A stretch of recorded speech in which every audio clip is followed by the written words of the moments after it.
Thank you all for joining us here at I-80 Sports, where today we've got plenty of teams that have already punched their ticket to the Stanley Cup playoffs, but then other teams that are on the outside looking in. We're talking bubble teams today here in the NHL. Guys, thank you all for joining us here again at I-80 Sports.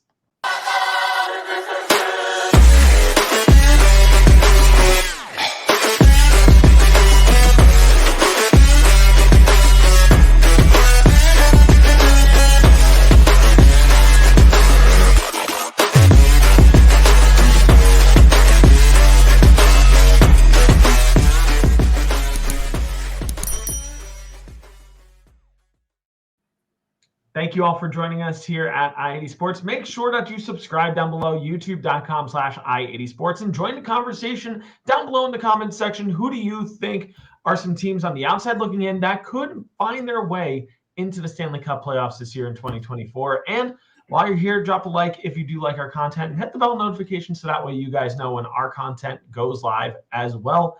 And if you're still on Twitter or X or whatever you call it these days, make sure that you follow us down below at I80_sports NHL. And if you already subscribe to us and if you already follow us on either platform, thank you guys so much because we greatly value all of your support. I'm Brian. He's Tom. Tom, how are you doing today? Doing well. And here we are. We are coming down the end of the stretch, about 10 or so games left, a little bit less than that. And we have some interesting races, more so in the East than the West, I would say. I'd say the East is still very wide open, except for maybe the top. I'd say you take Rangers, Carolina, Boston, Florida, and Toronto out. Anybody below them for those last three spots, it's really wide open.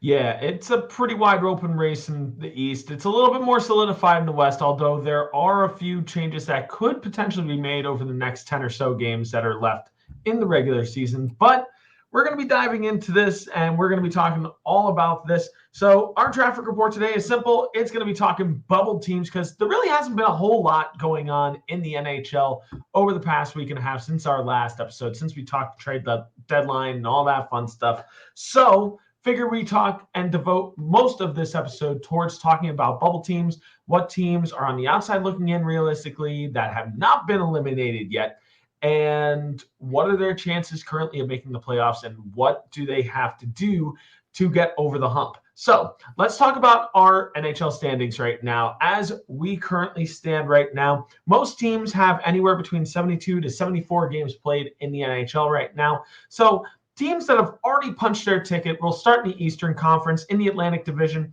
the Boston Bruins and Florida Panthers have officially clinched a playoff spot for this year with 99 points and 97 points, respectively. And the Toronto Maple Leafs, even though they haven't clinched yet, it's a foregone conclusion that they will likely clinch over the next few days. They have 91 points, and I really don't see them falling behind.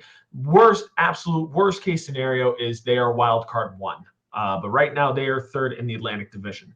Then you have Metropolitan Division, where you have two teams that have already established a spot in the Stanley Cup playoffs. That is the New York Rangers. Hello there, Tom. And the Carolina Hurricane with 102 points and 99 points, respectively. Now, the Philadelphia Flyers are a team that we are going to talk about in a little bit that could be on the potential bubble, only because they have 82 points, and the Washington Capitals, who are currently the wild card 2 team in the Eastern Conference, has 81 points and have been on a rather large surge as of lately, minus their loss last night.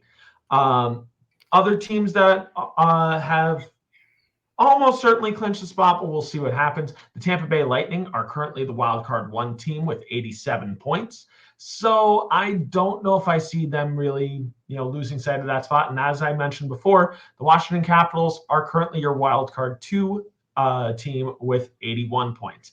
Now, teams that are on the outside looking in realistically in the Eastern Conference are, and in order, the Detroit Red Wings with 79 points, the New York Islanders with 77 points, the New Jersey Devils with 76 points, the Pittsburgh Penguins with 74 points, and the Buffalo Sabres with 73 points.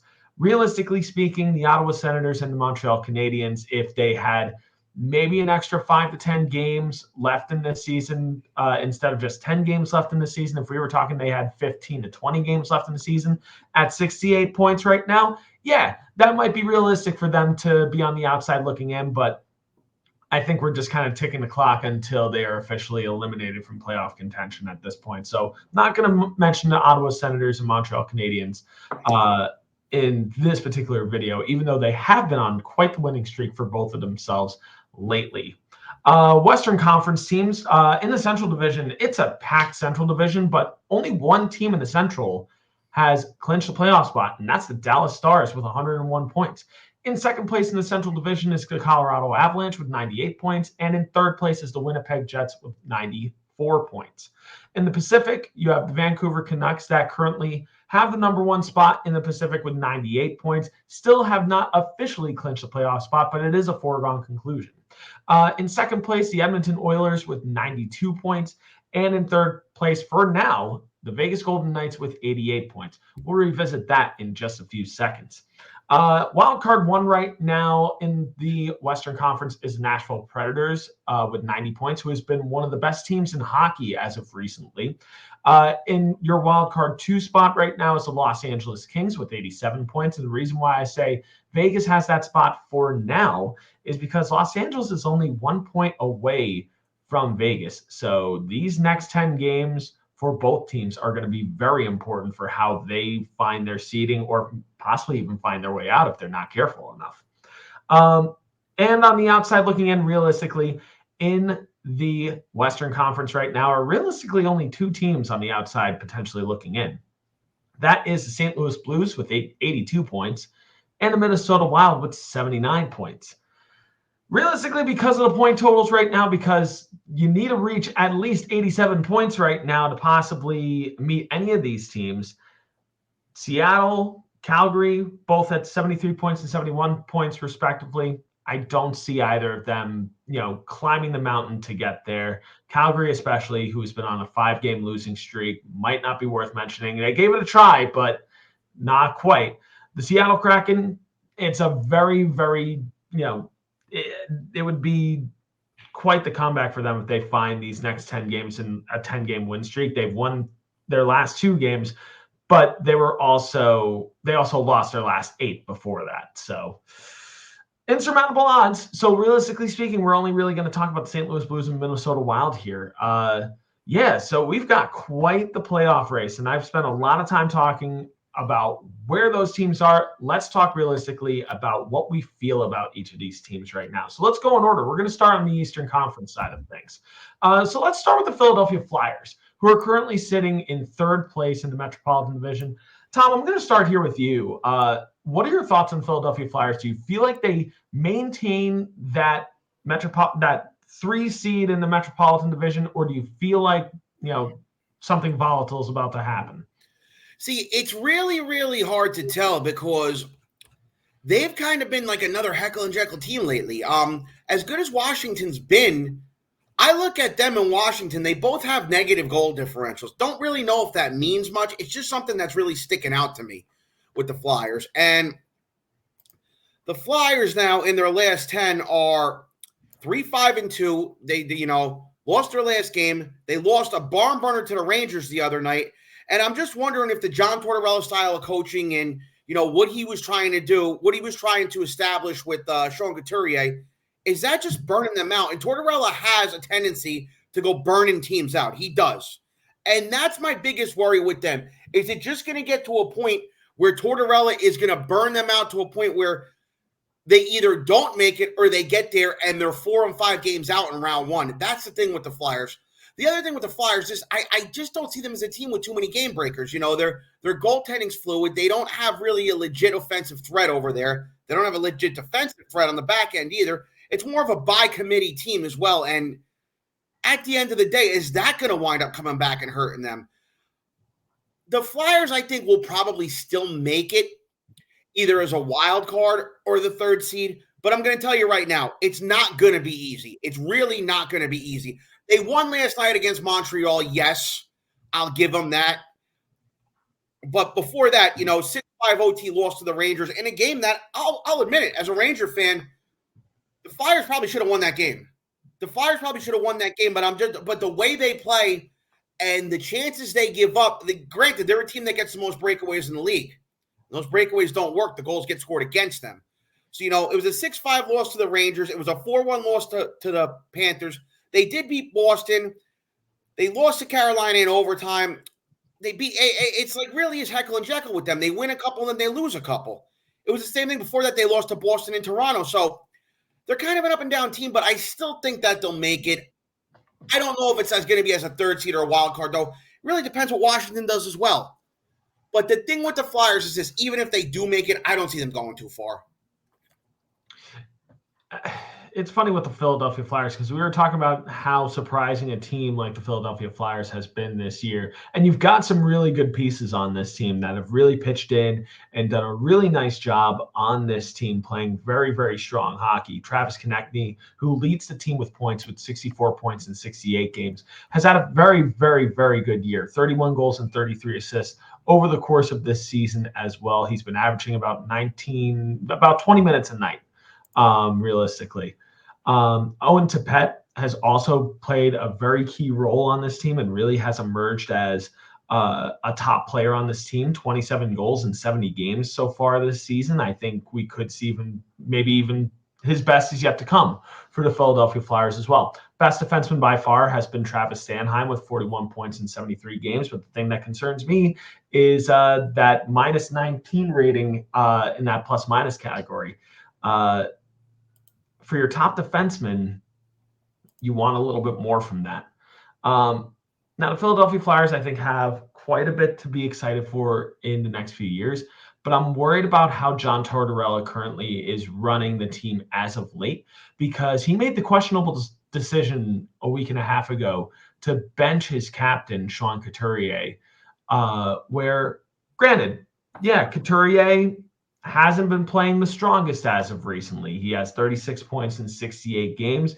He has been slowing down a little bit as the season has kind of, gone on, from February onward. But I don't think it was the right decision by John Tortorella to bench, the guy who has really helped turn this team around. Sean Couturier, in a lot of ways, is one of the main reasons why the Philadelphia Flyers are having such a successful season this year. They were missing his leadership, and his presence in the faceoff circle has been sorely missed as well so far this year. And I gotta think that John Tortorella benching him was only the beginning of maybe, hopefully not the explosion for the remainder of this year. I think they still will maintain that either wild card spot or Metropolitan Division spot, but it's on Washington at this point to really surge past them. No other team right now in the Metropolitan Division has the ability to gain that third spot in the Metropolitan Division right now. I think it's Washington's to gain. I think it's Philadelphia's to lose. Push comes to shove, though, this is going to fall ultimately on starting goaltender Samuel Ersson, who has stepped in rather nicely under unforeseen circumstances that I'm not going to mention right now as it relates to another goaltender who is currently out.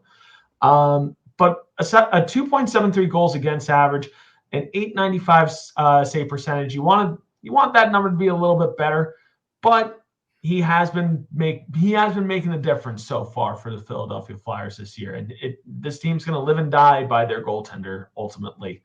So Samuel Ersson needs to keep this momentum going, and I think Philadelphia ultimately is in a playoff spot towards the end at the end of this season ultimately. So go on. No, I was going to say it's eerily similar to his third year in New York. That 2010-2011 Ranger team, very similar to this team, had a really good run in the middle of the season and then had to scratch and claw at the end. Yeah. So we mentioned this team before. I don't think it's worth mentioning Tampa Bay right now because I think, Tom, you and I both agree that Tampa Bay is more than likely a playoff team, right? They know what they're doing. They still have a lot of those core guys that won those 2 cups in a row. They lost a lot of depth guys, yes. But we're not gonna stay on them very long. I just want to bring up the depth chart right now. Yeah. I looked them up and down. They're not what they were. And I'm not going to pretend that these are the same teams that won the Stanley Cup. But you know what?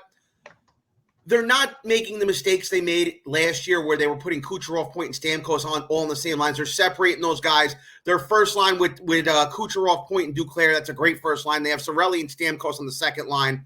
They're Nick Paul is center in their third line. And their fourth line with Tyler Mott. As a Ranger fan, I know Tyler Mott, man. That guy is a solid fourth line player.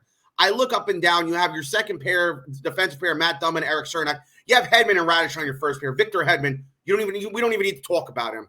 No. Their third pair, so. But you still have Vasilevsky in that as well. And you have Mikhail Sergachev injured. I don't know if he'll be back. That's going to be very difficult to pinpoint if he'll be back or not.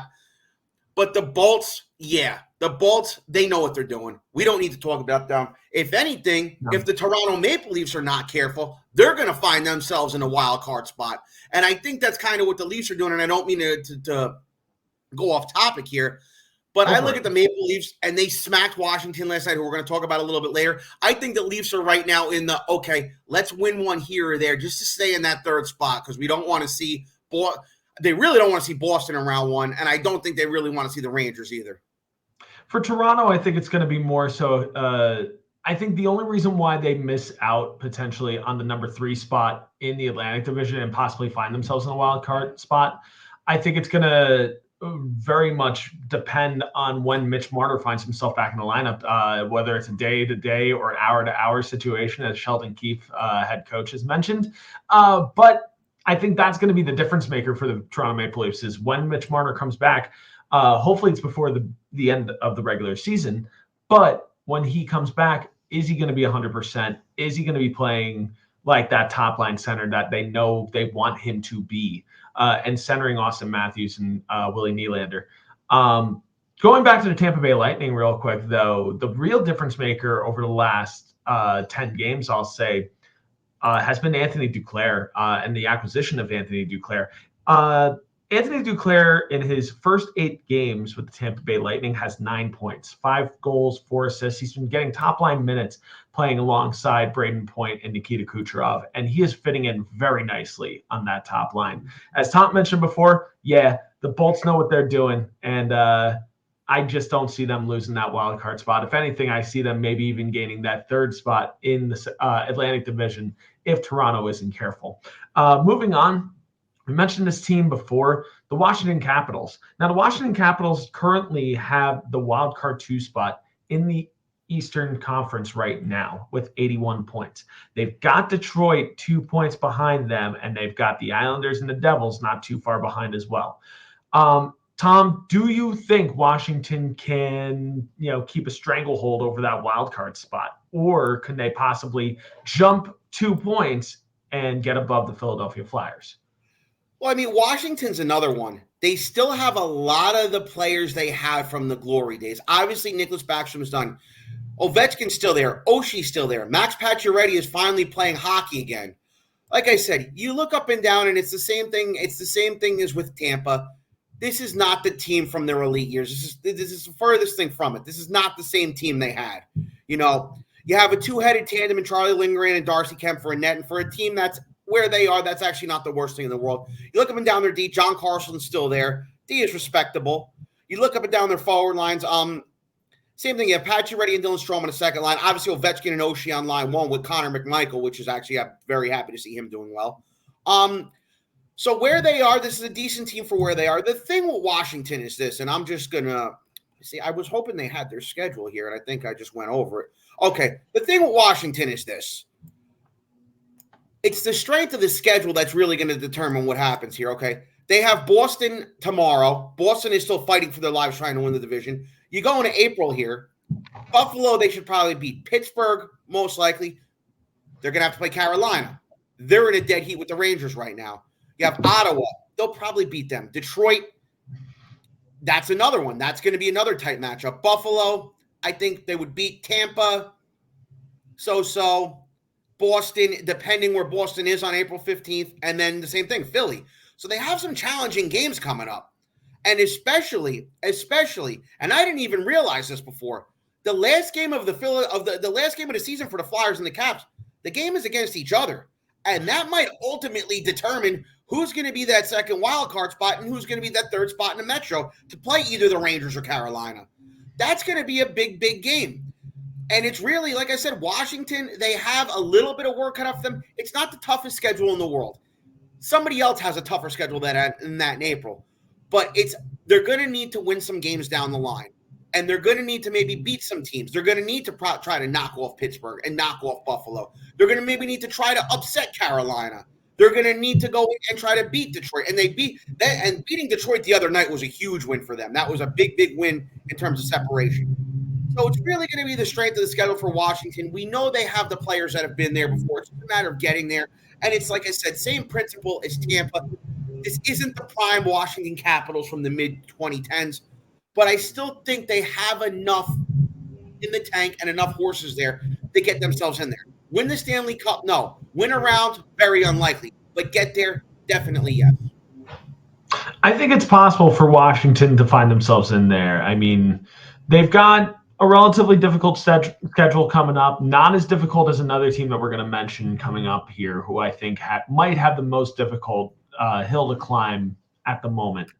But I look at the current contributors on this team, and you've got some strong competitors on this team. Dylan Strome with 60 points leading the charge in 72 games on the Washington Capitals. He's having a very nice year. Alex Ovechkin, certainly not the year that we're used to seeing from Alex Ovechkin, but you know what? Still 26 goals in 69 games. More than you can ask for a 38-year-old winger in the twilight of his career. Still playing almost 20 minutes a night, also, mind you. John Carlson also still having a decent season as well after missing quite a bit of time. 45 points in 72 games. But, yeah, we're reaching the end of this twilight here for the Washington Capitals. I think the sun is really starting to set on, true playoff contention moving forward after this. They're really going to have to figure something out after this year. But in terms of their ability to get into the playoffs this year, if they manage to still maintain that wild card spot or even find themselves into the third wild card spot, hands down, I know who the MVP on this team is. And it's not a forward, it's not a defenseman, it's in net. Charlie Lindgren for me. Charlie Lindgren has had a very good year for the Washington Capitals. He currently has a 2.74 goals against average and a .911 save percentage, which is above average in the league currently at the moment. And coming into the season, we didn't see Charlie Lindgren being the starting goaltender for the Washington Capitals. We all thought it was going to be Darcy Kemper, who has got about 40% of the share this season, as opposed to Charlie Lindgren's 60% share that he has really kind of, taken a stranglehold over this season for the Washington Capitals. He has been the biggest difference maker for them. He's been keeping them in tight games, especially in these 3-2 wins, maybe 2-1 wins, and it's made all the difference. Steady goaltending, as a lot of people realize, is sometimes all the difference for these bubble teams, which we're going to talk about in just a little bit. But if you ask me, will the Washington Capitals be a playoff team? I'd like to say yes, but I also would not be surprised if it is no, just simply because of the teams that we're about to mention here. So let's mention the first team that we're about to mention here, looking on the outside looking in, the Detroit Red Wings, who currently sit 2 points behind the Washington Capitals with 79 points. Tom, starting here with you on this one, the Detroit Red Wings. How do you feel about their chances to maybe squeak their way into the playoffs? You know what? I felt a lot better about them a couple weeks ago, but now I'm not so sure. These Red Wings, again, have been Jekyll and Hyde. They had a decent start in October and November. They had a bad December. They surged in January. They surged in February. This last month of March has been horrible for them. 3-9-1 with one game left, and that one game left is against the Florida Panthers, who have very much had their number so far this year. Then you go into April, and I'll talk about their schedule again. You have Tampa on the road. Tampa's still trying to nail that spot down, potentially get the third wild card spot. You have the Rangers coming in. Rangers fighting for a division title. Buffalo, probably a win. Washington, we just talked about them. Pittsburgh, that can go either way. Toronto needs to win a couple here or there to keep their pace as well. And then they have their last two games against Montreal, but you get there, and will it matter at this point? Because the way this team is playing, they're trending downward. Another big issue I have with the Red Wings is this. They did show some signs of life last year. Granted, they did. you have the young players there like Lucas Raymond, Alex DeBrincat's kind of a veteran now, Dylan Larkin's kind of a veteran now. Their best player right now is a 35-year-old named Patrick Kane. If Patrick Kane played the whole season, he'd be leading this team in scoring. If Patrick Kane's just under a point per game. So if he played, say, 73, 74 games, he'd be a 70-point scorer. He'd be 12, 13 points ahead of their actual leading scorer, Lucas Raymond, who has 60 points in 73 games. Yeah, not to cut you off on that one, but Dylan Larkin's also in that conversation too. 57 points in 59 games as well. You could also make he's been the difference maker for the Detroit Red Wings as well. But go on. Well aware. My issue with the Red Wings is this, and I'm going to go look at their depth chart now. The goaltending, Alex Lyon and James Reimer, Billy Husto's out. Okay. D is okay.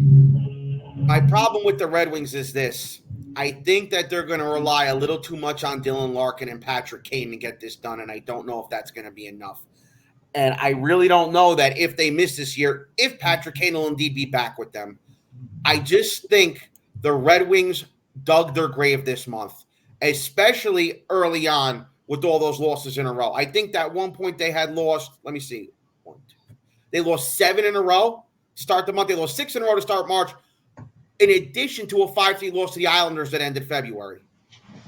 Since then, they had a nice little 3-1 run, and then in their last 3 games, they're 0-1 in their last 3 games with Florida coming up, and they got smacked by Carolina last night. I don't know after the month this team had, and after their questionable December, those 2 lulls in the season, I don't know if that's gonna help this team make the playoffs. I don't. Especially with the way Washington's playing and Philadelphia not playing well, but Philadelphia's kind of keeping pace. Washington's playing well. And I just don't know if these Red Wings are going to have it in the tank to really overtake either one of those teams. And that loss to Washington on Tuesday night, I think, was paramount. They came back and tied the game. Washington won an OT, and they have to play Washington again on the 9th. In addition to teams like Toronto and the Rangers and Tampa, who are all fighting to keep pace and are all fighting for positioning of where they want to finish. And I can't say in confidence right now that the Red Wings are better than any of those teams.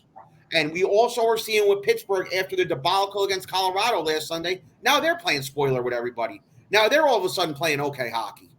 And the game against Pittsburgh on the 11th might be a little interesting as well. So the 2 games against Montreal to close it out are good in a way to end the season, but by the time they get there, I just don't know if it's going to be enough to get them anywhere. And it's really sad with this team because I thought this was going to be year the Red Wings were going to turn the corner with Steve Yzerman and the Yzer plan. And it's looking more and more likely as the way things are trending now that the Red Wings are just not going to have enough to get there because of just one bad month in December it was. Yeah, one bad December. And now, and December wasn't even terrible. 5-9-1. Okay, that's not great. This March has been horrendous for them. 3-9-1. And if things go as planned tomorrow, it's probably going to be 3-10-1 or 3-9-2 because Florida's not going anywhere. They're in a dogfight with the Bruins right now. Yeah, I mean, I got to think with the Detroit Red Wings, you know, there are some moments that they certainly want back. I mean, getting Patrick Kane a little bit too late into the season, had they had him from opening night, I think we'd be talking about a different Detroit Red Wings team for sure, 100%.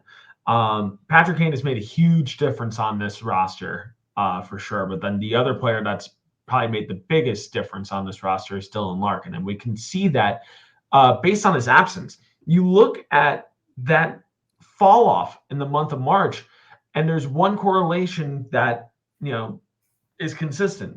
Dylan Larkin wasn't in the lineup. This team, like the Pittsburgh Penguins with Sidney Crosby, the Detroit Red Wings in a lot of ways are lost without Dylan Larkin in the lineup. And there are a few teams where they have that one player or 2 players that you think about with the success of a team. Sidney Crosby's that with the Pittsburgh Penguins. Dylan Larkin's very much like that with the Detroit Red Wings. I'd say Patrick Kane too at this point. Patrick Kane right now is also they would both be point per game players if they played every game. But Yeah. then you get past that, and it's not good. It's not good. Even Alex DeBrincat needs to be better for them. He was brought in to be better. 59 points in 73 games is not good enough. He needs to. I'm not saying be a point per game player. He's a -1, 59 points in 73 games. He should be closer to 65 points, I would say, DeBrincat, and he's not. And that's not good for them either. He's not holding up his end of the bargain. Yeah, I mean, I'll put it like this. It's more so you look it up and down this roster, and you're just like, yeah, no, that would be really nice to have on, my team's roster. I look at, certain players, but they're just kind of there, if that makes sense. And this, like, thinking more so just like you have nice pieces on this team. You have players that are performing well or even overperforming in some ways. I look at it on this team. I think Shane Gossabear is overperforming at the moment for his age and where he currently is in his career. 47 points in 72 games for him this year. He's been the best defenseman, one of the best defensemen for the Detroit Red Wings this year. But, I look at the rest of this roster, like David Perron in a contract year for him, 36 points in 67 games. It's not cutting it. Moritz Seider, who has been very nice defensively, only 38 points in 73 games. You would hope it would be a little bit more at this point in your age 22 year, especially for a kid that has been one of the best revelations for the Detroit Red Wings in recent memory. Lucas Raymond is certainly not having a bad year whatsoever. He's having a very good year with 60 points in 73 games, but you want a little bit more from him, and you want to see him get to that point per game status that we think he can get to. So this is just still a little bit of a disappointment. The Detroit Red Wings are just disappointingly average, I'll say. They're disappointingly average when they needed to be above average at this point. And I still believe in the Yzer plan. I think there's still a lot to look forward to going forward on this team. You still got some interesting names to get excited for. Simon Edvinsson is a guy that I'm certainly excited for now that he's really cracked this roster fully. You still have one of the best goaltending prospects in hockey in Sebastian Cossa, who has yet to reach the NHL. And I think once he does, and I think once hopefully he reaches his potential, then we could be all systems go for the Detroit Red Wings. But as for this year, I think it's failure to launch this year. I think it was just one or two bad breaks. Dylan Larkin got hurt at the wrong time. Patrick Kane should have signed a month or two earlier. He didn't want to, though. He said he wasn't sure. No, I know. Patrick Kane shouldn't even be playing for them. That's my own opinion, though. Yeah, I know. He needs to be a Ranger. And I know. We all know. We've watched these episodes before. Going on to our next team, we're moving on from the Detroit Red Wings. Let's talk about the team that's right behind them, a point behind them at this point. The New York Islanders. They're 2 points behind them at this point. 77 points on the season thus far. Tom, I don't know what to make of the New York Islanders at this point. We might make this one a little bit on the shorter side, just because with the Islanders, it's just like, I don't know. I don't even know if it's true Jekyll and Hyde or not, but just like, this team confuses me in a lot of ways. Okay, well, for a team that was prefaced as a more defensive team, for a team whose goalie Ilya Sorokin is looked at as one of the better goalies in the league, for a team that's sort of a by-committee scoring team, a negative 26 goal differential is not good. No. And the Islanders this year's kryptonite has been blowing multiple goal leads in second and third periods. I was there for one of them at MetLife Stadium, where their fans and most of my fellow Ranger fans thought that game was over when they went up 4-1 and then when they went up 5-3. The game ended as a 6-5 Ranger win in overtime. The Islanders are another team that might be a little inflated because of some stronger play earlier in the year. They had a very strong December 8-3-3 record, and that's even before they brought Patrick Waugh in. Since then, it hasn't been good. Since December, their record has been downright not bad, but terrible. They've been 14, 16, and 6. So just around 500. And this month, same thing, just around 500. The problem with the Islanders is this. They had a nice little streak to start the month. They had a 6-game win streak to start the month. In their next 6 games, they went 1-5-1 right after that. Now, since then, they had a terrible loss to the Devils the other night. They went out and beat Florida last night. Florida, for whatever reason, now is forgetting how to play hockey. But now the Islanders head into some territory, and this 500 month might not help them. So now we go into their next game. Next game is away at Tampa. We know what Tampa's doing. They have Philadelphia, who we talked about before. Chicago, they should probably beat. Columbus, they should probably beat. Nashville, I don't know, man. We got to see. They have the Rangers, the Rangers have just beaten the ever-living you-know-what out of them this year, which I like. And then to end, they have Montreal, they should probably beat. They have the Rangers again. They have the Devils, and they have Pittsburgh. So that schedule's not particularly hard if you look at it. The problem with the Islanders is this. The Islanders are like a tennis ball. You throw it up in the air, and then it comes right back down. The Islanders get themselves on these highs, and then right after they got on these highs, they go in these lows. So say they beat Chicago, Columbus, and Nashville 3 in a row, and then the way the Islanders trend this year, they'll lose to the Rangers and Montreal and the Rangers again. They're a really hard team to tell, and like I said, a team that's so prefaced on their defensive play. Their defensive play hasn't been there this year. It hasn't been. And I look at the other teams that we spoke about, Washington, Detroit, and Philly, and guaranteed they all have some weaknesses. But I still think they're all better than this Islander team. I do. There's nothing on this team that particularly scares me. The great defensive pair of Adam Pelech and Ryan Pulock's been split up. I look at their forward depth. I mean, no knock on Bo Horvat or Matt Barzal, but that's not necessarily scaring me. The first line, Nelson, Horvat, and Palmieri, that's an okay first line. You get past that, man. There's not much to really talk about. And same thing on D as well. Once they broke their solid pair up, not much to talk about on D either. I just don't think this team. I don't think this team has it. They got there last year, but I don't think anybody this year predicted that Philly and Washington would be as strong as they were, and even Detroit. Even though we just kind of trashed them, Detroit, I would say, is stronger than them as well. Yeah, I mean, for me, the Islanders, they're an enigma to me because they've got some really interesting pieces on this team that are really playing great hockey, sincerely great hockey. Matthew Barzal, 74 points in 71 games. He has, been one of the biggest reasons why the Islanders are even in the position that they currently are, so close on the outside looking in. Noah Dobson is another person I think of that has really helped this team significantly. 66 points in 72 games as a defenseman, playing 25 minutes a night. At 24 years old, playing 25 minutes a night, he has been one of the best defensemen, not only on the New York Islanders, but in the entire Eastern Conference, I'll say. And it's been, both of those players have been a major reason why the Islanders currently find themselves in the spot that they are. But I look at the goaltending, and if you had told me at the beginning of this season that Ilya Sorokin was going to take a step back and not have as strong a season this year and was going to be kind of middle of the pack in terms of goaltending in the Eastern Conference, I probably would have laughed it off and said, okay, where's the joke? But that's what's happened. Ilya Sorokin has just he's been serviceable, a 308 goals against, a 906 save percentage, average. But this is a guy that, as of recently, was, a Vezina frontrunner at one point.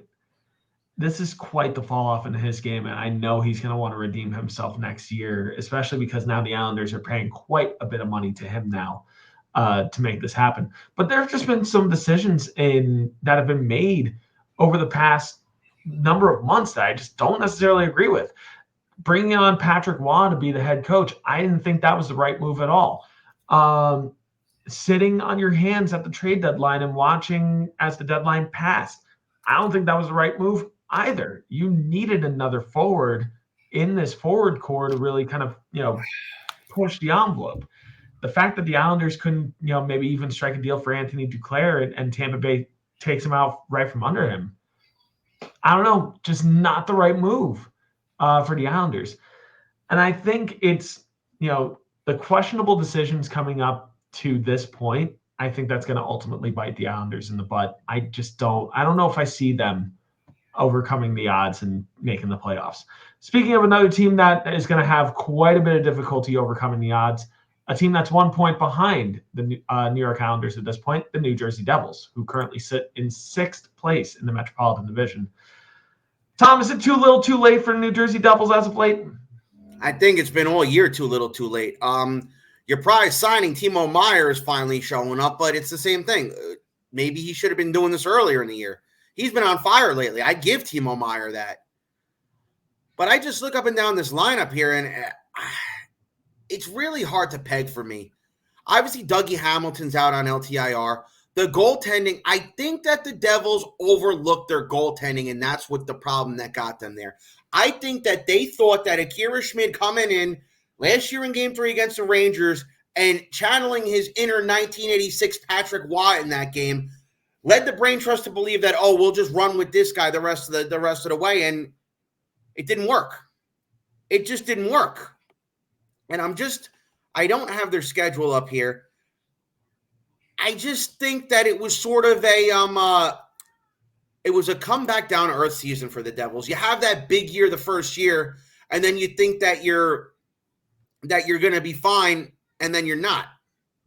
And I look at the Devils all year. They had a good October. I give them that. After that, they haven't been good. They've been under 500 in every single month but one, and that was December. I'm just looking at what they've done lately. Big win against the Islanders. A big win against Toronto. We don't really know what Toronto's goal is right now. And Toronto, I think, is just trying to win a game here or there to keep pace, like we said. So was Toronto really giving their all in that game? Hard to tell. I was watching the Ranger game, so I don't know. I will give the Devils this. The schedule that they have, it might be a little difficult, but it's not the hardest schedule. They have Buffalo tonight, who's also fighting for their lives, but I would give the Devils a nod over Buffalo. They have Pittsburgh. I don't know what Pittsburgh is doing. We're going to talk about them later. They have the Rangers again, the Rangers are very pissed off about last year still when they play them, as we've seen in every matchup this year between these teams. They have Ottawa. They should beat them. Nashville, we don't know what they'll do. Toronto. See, the thing is, they have Toronto twice. That April 9th and April 11th, the Devils play the Leafs twice, and it's going to be curious to know where the Leafs are at this point on April 9th. If the Leafs are locked into that third spot, then I can see the Devils winning one or if not both of those games. But if the Leafs have Tampa breathing right down their neck, the Leafs are going to be giving it their all in those two games.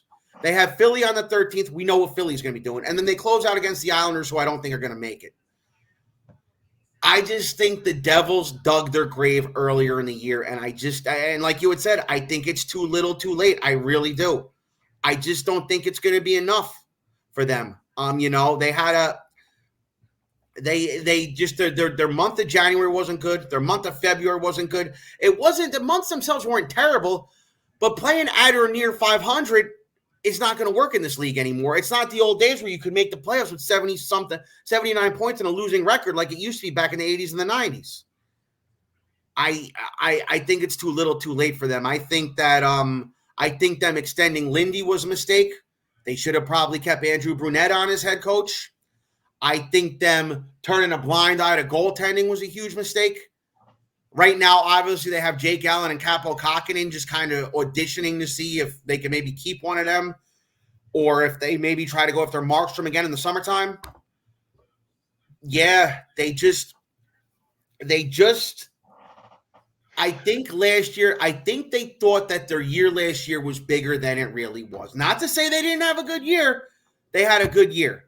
But what I don't think they did is I think they thought about their year. I think they thought about their playoff win against the Rangers, and they thought, we're an offensive team. We're a fire wagon team. We're going to be fine.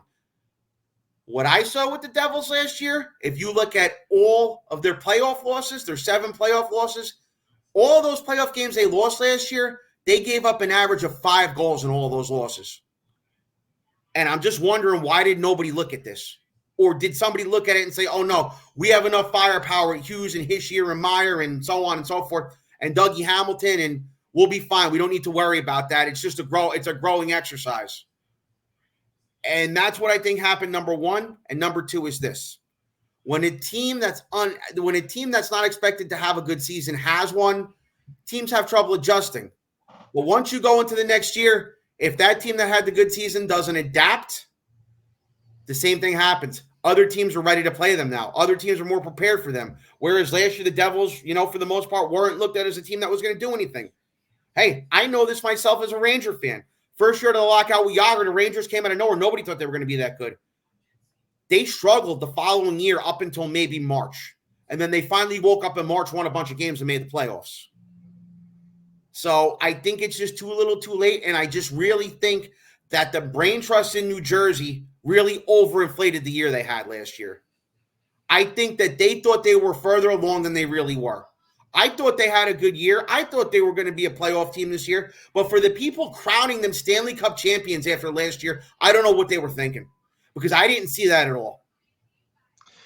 So for me, on the New Jersey Devils side of things, this whole season, I can absolutely say, you can chalk up to a few things. Number one, overvaluing some of the pieces that you had, like Lindy Ruff. I mean, unfortunately, this wasn't fully Lindy's fault, but there are some major questions that I have for Lindy Ruff in terms of, how he punished Alexander Holtz throughout the season and hindered his development throughout the season. Playing Timo Meier after a contract extension on the third line on a good chunk of nights and leaving him off your top power play unit was a major question that I had. And sticking with certain goaltenders game after game after game instead of giving looks back and forth, back and forth, back and forth. And I don't blame Tom Fitzgerald completely for going into this season thinking, you know what? Vitek had a very good year last year. That's a guy that we've kind of hitched our wagon to temporarily as a, potential 1B in the future. But Akira Schmid seems like he's kind of emerged a little bit. Maybe he'll do something. And, the poor kid's game completely fell off a cliff, and just you couldn't quite come back from that. You also had injuries that hindered this team's ability to really kind of continue as well. Dougie Hamilton's injury, I think, has been far more detrimental than people tend to really realize here. His presence on the power play is sorely missed. There's a direct correlation of when the Devils power play fell off a cliff this year, and that's when Dougie Hamilton went on the shelf. Jack Hughes missing a large chunk of time as well. And what's so upsetting to see of that was he was, primed for another career year this year. In 57 games, he has 71 points. He's far more than a point per game, and he's still one of the best players in hockey. Despite that, you also have other players on the team that are near a point per game too. Jesper Bratt, 72 points in 73 games as well, really has done a very nice job. Nico Hischier, who also missed a large chunk of time, 58 points in 62 games. And then you have Timo Meier, who has been one of the best Devils players as of recently, 45 points in 60 games. But don't let that number fool you, folks, because Timo Meier also was out with injury. And I also firmly believe he came back way too soon from his injury, and he was still hurt when he came back, which is also possibly the reason why Lindy buried him on the third line for a little while there. So that way he wouldn't play as many minutes. The other two big things that happened with the Devils this year, you knew that you were going to have younger defensemen this year after losing Ryan Graves and Damon Severson in the offseason. You knew that Luke Hughes was going to be playing his first full season, and then you were going to be accepting the bumps and bruises. You knew Simone Nemec was going to be ready eventually, but unfortunately, he had to come up a lot sooner than they had anticipated with the injury of Dougie Hamilton. I think we would be seeing Simone Nemec coming up in February instead, had Dougie not gotten hurt in the first place. But couple that with the fact that you also had another player who will not be named, who was one of the best centers in the face-off circle at winning draws, all of a sudden his season's lost for reasons that I'm not going to state at the moment. And it's upsetting for the Devils. The goaltending was terrible, but now all of a sudden you have a glimmer of hope here. And the Devils have a very slim shot here. You've got great goaltending currently right now in Jake Allen and Kaapo Kähkönen, who have both been standing on their heads since being acquired at the trade deadline. And Kaapo Kähkönen, more than likely, not a New Jersey Devil next year. However, Jake Allen is very much likely going to be your 1B next year. Tom Fitzgerald is going to go big game hunting in the offseason. He's looking to acquire one of those bigger elite goaltenders, such as Jacob Markstrom, Drew Saros, or Linus Ullmark in the offseason. I think it's going to be one of those three targets, unless there is another name out there that we haven't quite thought of just yet. But in terms of the Devils' chances to make the playoffs, it's an uphill battle. You got Buffalo tonight on Friday, March 29th, and then going down the rest of the list, Pittsburgh Penguins, who have always given them trouble. The New York Rangers, who, of course, they play on a back-to-back, which is not going to be an easy game either. You have the following Saturday, you've got the Ottawa Senators, which on paper, looks like it's going to be an easy game, but this is a team that walloped them 5-2 the last matchup. You saw them last week. You've got the Nashville Predators, then you've got also on a back-to-back. You've got a double date with the Toronto Maple Leafs after that, and then you finish the season in Philadelphia and against the New York Islanders. The Devils don't have an easy schedule going forward, and I think it could be too little too late for the New Jersey Devils here. I think it's going to be really, really tough. Let's go quickly through these last two teams in the Eastern Conference, and I'll outright say it. I really don't think both of these teams have a shot. The Pittsburgh Penguins and the Buffalo Sabres. Tom, I'll start here with you on both teams. What do we think? The Penguins are a funny one for me because I'm actually looking at their roster right now, and I look at the personnel I have even after losing Jake Guentzel. The roster still doesn't really look that bad. It doesn't. I look at the personnel they have. It's still not a bad roster. It really isn't. I think the issue with the Penguins is this. The Penguins actually had an okay start. October, they weren't great. But, they set themselves up around New Year's. They were 18, 13, and 4 on New Year's.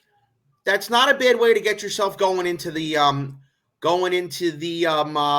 next part of the season. January, they were a 500 team.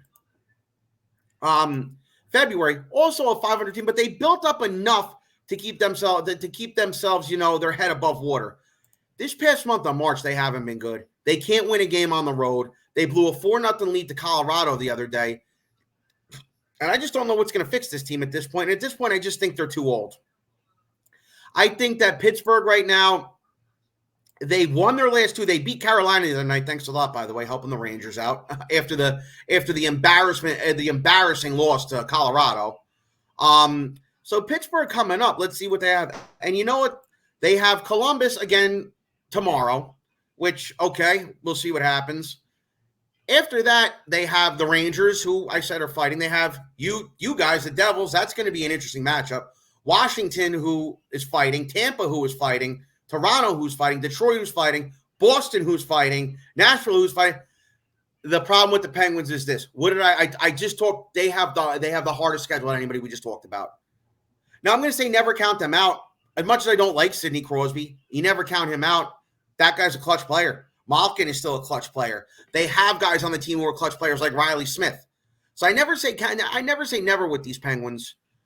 But at the same time, as much as the Penguins and their fans don't want to believe it, I think that this era and this great era of Penguins hockey that netted you that from 07 to 2 years ago, in that 15-year period, netted you 3 Stanley Cups and another finals appearance. I think that the curtain's about to come to a close on all of it. I still don't understand the Karlsson deal. I talked about it enough. Yes, I'll never count them out with Crosby and Malkin. It is the Penguins. But letting Guentzel go at the trade deadline, I think was saying, okay, we're giving up. We're giving up. And I also think that with the way they were playing, maybe Guentzel was in the future plans either. That maybe, keep Crosby and Malkin until they want to hang them up, but it's time to start gutting the rest of the team. And I'll say it again, don't count them out. But I look at this schedule right now, outside of tomorrow's game against Columbus, they don't have an easy schedule. This is going to be very tough for the Penguins, and I just don't think that they have what they once did, and I just don't think the Penguins are going to make it. Buffalo, I don't know what to think about these guys anymore. It was the same thing last year. Similar story to Detroit. They had an okay year last year. Tage Thompson came flying out of the gate. You know, to say everyone was saying, okay, Sabres are finally going to turn a corner, finally going to do something. And here we are again with the Sabres. It's the same thing over and over and over again with them. There's still no organizational philosophy in Buffalo. I still don't wonder if letting Jack Eichel go was the right thing. Obviously, Jack Eichel loves not being there anymore. He won the Stanley Cup. Buffalo is another one. They had one good month in January. They've been at or near 500 team since then, and it's the same thing. They have you guys tonight, the Devils. They have Toronto, and let's just look who they have in April. Washington and Philly, Detroit, Dallas, Washington. Their schedule might even be harder than the Penguins. Sabres are not making it. And it's the same story, and I feel bad for our friends over at Frozen 4. I know we haven't spoke to you guys in a while, but how you doing? It's the same song and dance in Buffalo yet again for these Sabres. And in the past, I guess they would say, oh, well, you know, the fans in Buffalo, it's a sports town. Watch the games now when you watch Sabres home games. Unless it's the Leafs in town, there's nobody going to those games. So something's got to be figured out here in Buffalo. Because I'm going to tell you right now, this schedule is ridiculous. This is the hardest schedule anybody could have probably. They're done. It's over. They're done. They're not making it. Yeah. It's funny because for the Buffalo Sabres, I think their team over the course of the next few years is going to be a team really to watch in the standings in the Atlantic Division. And hopefully I want to say that this team is going to climb the standings. We said that last year too. And look at this. I know. And it's disappointing. I mean, Tage Thompson's game has not been as good this year as it was the previous year. And I think that has a lot to do with that as well. But there are some bright spots, especially on defense in the coming years. You've got a younger defensive core, and I think once they've really, fully developed and gotten comfortable, I think this could be a very good defense for the Buffalo Sabres, with the highlights being Owen Power, Rasmus Dahlin, and Bowen Byram now added to the fold as well. It's all going to depend on the goaltending. I mean, the goaltending is ultimately what toppled the Buffalo Sabres this year. They were really going to depend heavily on Devin Levi in this rookie season, and he didn't. His game wasn't there. Ukko-Pekka Luukkonen has been very good though this season. I'll give him that. Ukko-Pekka Luukkonen has been very good. On Pittsburgh's side of the coin, even a Crosby renaissance has not been enough to really push them over the hump. I really don't see Pittsburgh overcoming the odds. It's not a bad lineup, though, as Tom had mentioned. This is still a very good Pittsburgh lineup, but just with an identity crisis. I don't know what this team is going to look like next year. And that's going to be problematic. But in the interim, Pittsburgh has the odds stacked against them, and I just don't know if they fully have what it takes to really climb the mountain. All right, let's quickly go through the Western Conference. We've been, running pretty long on this episode in general, so let's fly through these, if you will. Do you see the Vegas Golden Knights losing a grasp on a playoff spot this late? If this were maybe a week ago, I would say that, but the Knights have been a lot better lately. They've been 7-2-1 in their last 10, 4-1 in their last 5. As much as I would love to see them not make the playoffs because I just really don't like them and I don't like what they did at the deadline,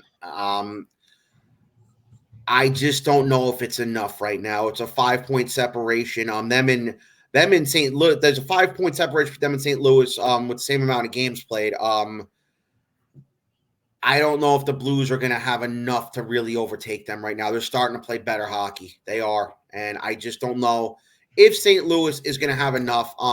LA is 6-4-0 in their last 10. I don't think so. I don't think Vegas is going to fall out. What Vegas does need to worry about, but the problem with Vegas is they did themselves no favors either. Vegas did themselves absolutely no favors. They're 4 points behind Edmonton. Edmonton's got 2 games in hand. I'd find it hard to believe. I'd find it hard to process of them catching Edmonton. They're 10 points behind Vancouver with 9 games left. I don't think they're going to catch Vancouver either for the division. And Vegas is going to be a team this year that last year they won their division and had themselves an okay matchup in round 1. But now this year they're staring down a team like Edmonton. Or if they fall back out, they might be staring down a team like Dallas. And you know Edmonton and Dallas are out for revenge against them. And even Colorado if they see them. But I don't think Vegas is going to fall out as much as I want them to. What I would like them to do is finish in the last wild card spot and have to play Dallas in round 1 and let Dallas kick the ever-living you-know-what out of them. But at the same time, I don't think they're falling out. Yeah. I don't see Vegas falling out of a playoff spot, especially with the names potentially coming back to the lineup for the playoffs. I think they're going to keep really pushing forward, and I think they've been a strong team as of late. LA, I don't know. I think they're a team that I think a month ago I would have said could easily fall out, but they've been playing a lot better hockey as of late, which is why if I'm looking at the teams on the outside looking in, Tom, I'll let you expand a little bit on St. Louis and Minnesota. I don't know if I see St. Louis and Minnesota finding their way into the playoffs. I think currently the teams that we have in the wild card Pacific, top of the Pacific and top of the Central, I think that's what we're going to see going into the playoffs. Do you agree or not? Well, I just want to see Minnesota here real fast. Like I said, the problem with Minnesota is that it's the personnel they have over there. Minnesota has actually been playing really good hockey over the last 2 months. They're 14-5-4 in February and March with the game left against Vegas, which is going to be very interesting. That game is tomorrow. Minnesota's schedule here for April, it's not easy. They have to see Colorado twice. They're going to see Vegas again. They have to see LA. And they have to see Winnipeg as well. I just don't know if Minnesota is going to have what it takes to get themselves there. And they had some roadblocks early. They didn't have a good October. They didn't have a good November. They had a decent December, not a good January. But the last 2 months they've been on fire. But at the same time, I just think it's too little, too late with Minnesota. I want to just pull St. Louis up real quick here. Let me just pull St. Louis up. Where are they? There they are. St. Louis is kind of the same story. St. Louis, what maybe they had going for them is they made a coaching change and they made it early enough. But it's the same problem here. They actually had a great January and they're having a great March. They have 1 game left against Calgary. March they've been 9-4-1. January they're 8-4-1, but their record in February wasn't good. It was 4-5-1. They had a below 500 February. If they could have won some of them games that they lost in February, they'd probably be right in the thick of it right now. So St. Louis, just real quick, let me look at their schedule. They have San Jose. That should be a win. But then they have to see Edmonton and Nashville. And then after that, they just see Carolina and they see Dallas in the last game of the season. But I can guarantee you Dallas is not going to be playing their top dogs in the last game of the season unless them and Colorado are neck and neck. So believe it or not, their schedule for April is not too bad. After Edmonton and Nashville, they see San Jose, Anaheim, Chicago, Carolina, okay, and Seattle. That's actually not a hard schedule for April, but it's the same thing I said before. It's just where St. Louis is in comparison to the other teams. They're 5 points out right now. I don't know if that's going to be enough. I just don't know if they're gonna have enough gas to overtake a team like LA. Or I don't think they're overtaking Nashville at this point. So it'd really be LA. And I just don't know. I don't know if they have what it takes to overtake LA. And it's the same thing. St. Louis, it's in there. They're in this weird purgatory thing where are they rebuilding or are they not? And, they were a team I said that I think they should have let more guys go at the deadline. I really, really do. I just don't think – I think that they're living in a fairy tale world over there in St. Louis. I really think they are. And I just want to do one thing before I'm done here. I want to just compare LA's schedule. They have Calgary. Then they have Winnipeg. Then they have Seattle. Yeah, they have Seattle and San Jose. Vancouver, that might be a little tough. Anaheim, Calgary, Anaheim, Minnesota, and Chicago. LA's schedule is fairly easy as well, so – but I just think with the separation between LA and St. Louis right now, I just don't think the Blues make it. Yeah, I tend to agree on both sides at the moment when it comes to Minnesota and when it comes to St. Louis. Both teams have been a lot better as of recently, especially the Minnesota Wild. But I think it's too little too late. And you also had couple that with the fact that other teams have also been doing well as of lately that are currently in a playoff spot. Vegas Golden Knights have been doing a lot better as of recently. The Los Angeles Kings have been doing a lot better as of recently. The Nashville Predators have been one of the best teams in hockey as of recently. I think if Nashville had not surged, it could be a different story for the St. Louis Blues and Minnesota Wild. But unfortunately, I think it's too little too late for them. I don't see the shuffle in the Western Conference really changing. The only thing I could possibly see changing is maybe LA going into that third spot in the Pacific and Vegas dropping down to the wild card, but that's the most I could possibly see. And that just changed recently too. LA was in that third spot, I think, up until yesterday. Yeah, so they could play a little bit of hot potato there, but even then, I don't know. But those are our thoughts on the bubble teams. Do you agree? Do you disagree? Let us know down below. Let's talk real quick and make it brief. Players of the week. Tom, who do you want to mention here? I want to mention Artemi Panarin. I see what you did there. Very nice. 9 points in his last 5 games played. I went to the game, the national TV game, Rangers and Panthers last Saturday night. The Rangers probably shouldn't have won that game. He was probably the reason why they won that game. For all the crap that he gets, he doesn't deserve it. He is maybe the best free agent signing in the history of the Rangers. And I could maybe even say if the Rangers do indeed win a Stanley Cup with him at some point, that could maybe go down as the best free agent signing in league history. League history. It's possible. And I can guarantee you the brain trust who are running the Blackhawks, and I've talked about this in the past, are kicking themselves square in the ass right now for not keeping him around. Mm-hmm. 9 points in the last 5 games played. He's got 103 points. He might score 50. He might not. I don't really care whether he does or whether he doesn't. But the guy got a lot of slack last year. I got a lot of crap the last year and the year before. He's such a solid player, man. And I don't know how anybody can not like the guy. He doesn't play dirty. He doesn't talk. He's not arrogant. The guy's a goofball half the time when he's on the ice.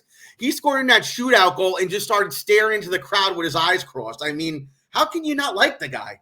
How can you not like the guy? He's just a goofball when he plays. Like, I don't know what's not to like about Artemi Panarin at this point.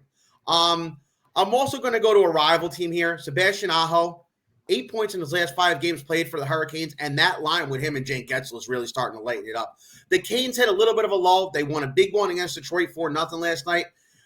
Canes are a team to watch out for. They're a good team. And like I said before, but I just don't know if that personnel against some other top teams is going to come out on top in multiple 7-game series once we get to game 83. Remains to be seen. Remains to be seen. And now we'll go to my last one here, and I really don't want to do this, but I'm going to do it anyway.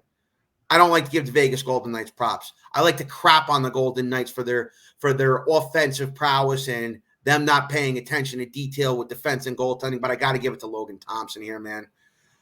We won 4 of his last 5 and only gave up 1 goal apiece in all those 5 games. I got to give credit where credit's due. Yeah, he's been one of the best goaltenders as of late, for sure. For me, yeah, Artemi Panarin has been very, very good as of recently. I will say that. Another person who has the same point total in the same amount of games as of recently, Sebastian Aho for the Carolina Hurricane, 15 points in his last 8 games. And I can't help but think anytime I go and look back at a Carolina Hurricane score, and especially in the tight game, oh, who got the game winner? Oh, Sebastian Aho.